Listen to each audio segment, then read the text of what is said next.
ঢাকা দক্ষিণ সিটি কর্পোরেশনের মেয়র হিসেবে ইশরাক হোসেনকে শপথ পড়ানোর বিষয়টিকে এখন আদালতের বিচারাধীন বিষয় বলছে স্থানীয় সরকার বিভাগ। এ কারণে স্থানীয় সরকার বিভাগ আদালতের রায়ের অপেক্ষায় আছে।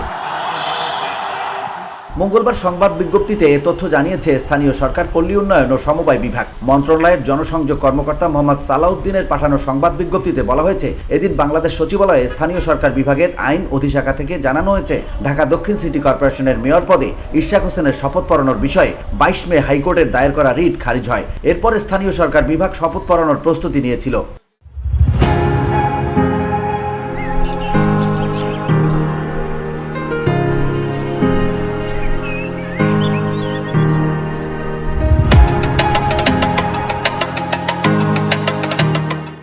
এ অবস্থায় গত 25 মে মেয়র হিসেবে শপথ নিতে ইশরাক হোসেন নিজে তার আইনজীবীর মাধ্যমে হাইকোর্টে একটি রিট করেন। এছাড়া 22 মে রিট খারিজের আদেশের বিরুদ্ধে 26 মে একজন নাগরিকের পক্ষে আপিল বিভাগে লিভ টু আপিল দাখিল করা হয়। এর ফলে সর্বোচ্চ আদালতে এটি একটি বিচারাধীন বিষয়ে পরিণত হয়েছে। বর্তমানে তাই স্থানীয় সরকার বিভাগ ইশরাক হোসেনের শপথ পাঠের ক্ষেত্রে আদালতের রায়ের অপেক্ষমান রয়েছে।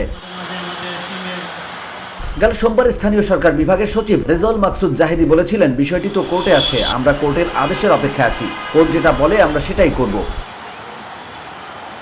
VOD Bangla news desk.